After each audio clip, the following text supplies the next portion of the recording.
O Advento abre mais um ano no calendário cristão, no tempo da igreja. E como não podia ser diferente, o nosso primeiro passo nessa longa caminhada já demonstra a nós a grandiosidade, a complexidade, a profundidade de toda a mensagem que aprenderemos no decorrer de mais um ano. O Advento é esse tempo da igreja que trabalha com conflitos diferentes, de povos em momentos distantes, mas que possuem um determinado anseio em comum, que vivem suas próprias crises momentâneas e que têm as suas soluções plenamente desenvolvidas com a chegada do Messias.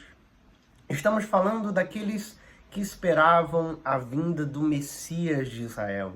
Estamos falando daqueles que conviveram com Jesus no dia a dia. Estamos falando de nós, que nos ancoramos na esperança do retorno dele para nos buscar. Essas diversas formas de enxergar uma mesma coisa, um mesmo movimento da parte de Deus para com os homens, fica bem demonstrado nas leituras que temos neste domingo. O salmista demonstra a sua esperança de que viria, portanto, um Messias que seria um rei justo e perfeito, que estaria em Jerusalém, governaria com verdadeira justiça, recolocaria o povo de Deus num momento de ascensão e de controle das coisas, não mais atacado por todos os povos, não mais colocado em escravidão por outros povos. Ele exalta a cidade onde o Messias estaria dizendo: Jerusalém, que estás construída como cidade compacta, para onde sobrem as tribos do Senhor, que como convém a Israel, para renderem graças ao nome do Senhor. Lá estão os tronos de justiça, os tronos da casa de Davi. É esperado desse Messias que ele se assente no trono da justiça de Davi. É esperado que ele seja o fiel juiz, o fiel legislador, um verdadeiro rei para aquele povo. Aquele que, de fato, faria com que as nações fossem até Jerusalém, que as tribos subissem de acordo com a vontade do Senhor, para juntos, todos eles, louvar e adorar o verdadeiro Deus. Não mais as preocupações com reis maus, não mais a preocupação com juízes perversos, a certeza de que aquele que estaria no trono, ele sim, faria a justiça e o correto governo entre eles. A expectativa era tanta, a expectativa desse Messias que viria era tão grande, que se esperava que quando ele viesse, ele não apenas organizaria as coisas em Jerusalém, na cidade santa, no meio das tribos de Israel. Esperava que o seu governo nessa terra, esperava-se que o seu reino a partir de Jerusalém transformasse toda a ordem daquele tempo. Isaías escreve da seguinte maneira: muitos povos virão e dirão: venham, subamos ao monte do Senhor e ao templo do Deus de Jacó, para que nos ensine os seus caminhos e andemos nas suas veredas. Porque de Sião sairá a lei e a palavra do Senhor de Jerusalém. Ele julgará entre as nações e corrigirá muitos povos. Estes transformarão as suas espadas em lâminas de arado e as suas lanças em foices.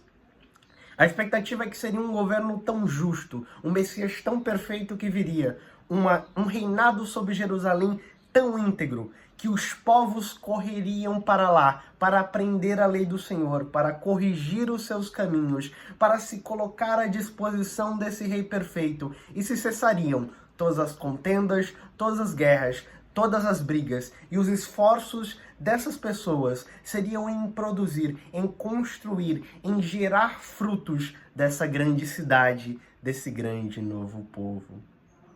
Essa era a expectativa do povo que esperava a chegada do Messias. Era a expectativa de reordenar todas as coisas, de olhar novamente para o povo de Deus como aquele a quem as nações precisam ir ao encontro para que obedeçam e sigam a lei do Senhor. O Messias vem, ele convive entre os seus, ele sofre diversas críticas, muitos atacam. O Messias esperado não é necessariamente tão bem aceito assim. Para nós é motivo de muita alegria a sua vinda. Ele se expõe aos gentios. A sua mensagem não está circunscrita a um povo. Não precisamos mais se achegar a determinada cidade santa. A sua igreja agora é o seu grande reino. Aquilo que eles esperavam partir de uma nação é um reino que engloba agora toda a existência. Entretanto, ele morre, ressuscita. Somos agora passíveis de sua justificação e de sua salvação. Entretanto, ele vai ao céu e nos promete que um dia voltará e em seu retorno ele colocaria em ordem todas as coisas. Já não haveria mais as guerras que Isaías fala. Já não haveria mais a injustiça que o salmista tanto quer que seja corrigida. Já não existiria mais uma cidade santa que esses dois tendem a colocar. Mas ele seria tudo em todos os lugares, e o seu reino não teria fim, não teria barreiras, não teria uma capital. A verdadeira realidade é que o seu reino não teria sequer algum tipo de fim. Mas para nós que esperamos, fazem quase 2000 anos. Fazem quase 2000 anos e parece que, como aquele povo que tinha expectativa do Messias prometido desde o início da cosmologia do Gênesis, desde quando dizia-se que nasceria o filho de mulher e pisaria a cabeça da serpente, desde quando diria que a única forma de ter um reinado justo seria com a vinda do Messias. Esse povo que esperou tanto tempo para que Jesus nascesse em Belém, agora também nos deparamos nesse mesmo momento. Ele disse que voltaria, mas já faz tanto tempo. E por fazer tanto tempo, pode ser que nós fraquejamos. Pode ser que nós nos coloquemos na situação de não se preocupar mais tanto com essa segunda vinda. Pode ser que nós nos coloquemos num certo descrédito, se ele virá mesmo.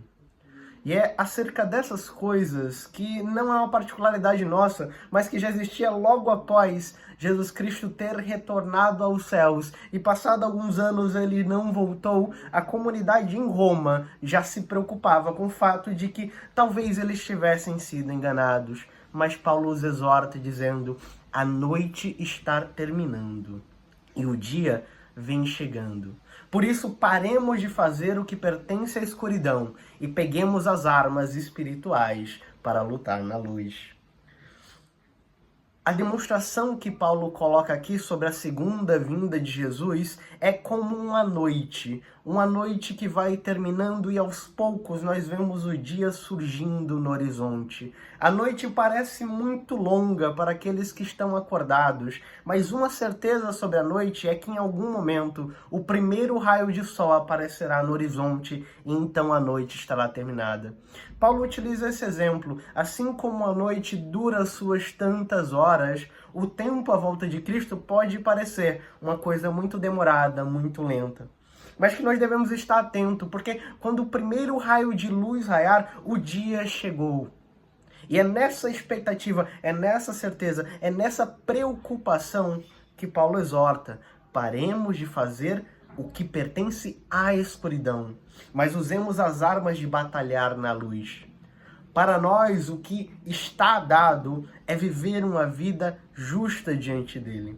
É buscar cumprir as suas leis e mandamentos, buscar amar o próximo verdadeiramente, amar a Deus, viver de forma digna do Evangelho e tantos outros versículos que nos exortam sobre a forma correta de esperar aquele que retornará.